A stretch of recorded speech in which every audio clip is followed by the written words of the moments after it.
Throughout my 28 years in real estate, I've learned from many of my clients that the closing process seems scary, especially since most of my clients are buyers and sellers from out of state.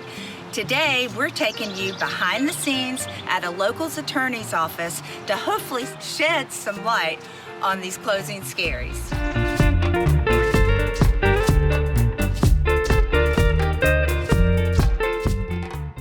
Thank you for joining us, Laura. I know you're really busy, so thank you. Yes, I'm happy to do it. So let's get out of the way these closing misunderstandings. I've got a lot of clients that are nervous about closing, so we have a few questions that are sometimes misunderstandings. Okay. A lot of people think they don't need to have an attorney for closing in North Carolina. So can you explain that a little bit? Right. So that is a common misconception, and we actually run into that quite a bit, in our office as well. You do have to have an attorney to close a real estate transaction in North Carolina. That is different than a lot of other states. There's lots of states only require a title insurance company or a settlement agent is what they refer to them as to close real estate transactions. And there doesn't have to be, an attorney that sits at the table and does those things. North Carolina is actually, I think, great and provides better protection to sellers and buyers because attorneys are required to do the closings, and in doing so, we perform the title searches ourselves.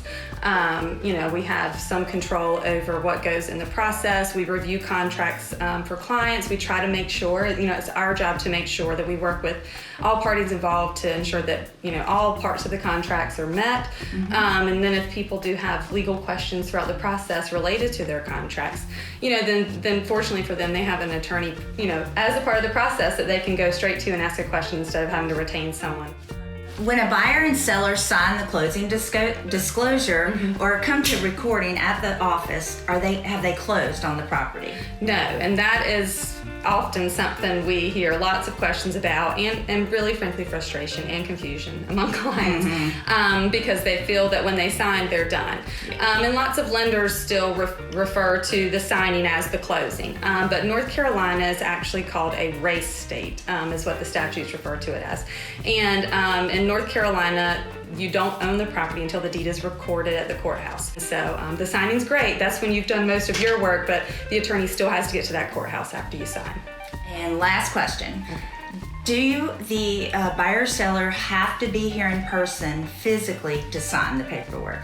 No. That being said, it is not a purely electronic transaction. So we get a lot of confusion about that. They say, well, I didn't have to be there. I thought I could DocuSign. So if it's purely a cash deal with the buyer can wire funds, they can DocuSign the closing statement, and they don't have to sign anything in front of a notary. But when there is a loan involved with the buyer, there are going to be multiple documents that have to be actually personally signed in front of a notary public, whether you do it here at our office or whether you do it in the state where you reside with, a notary where you live.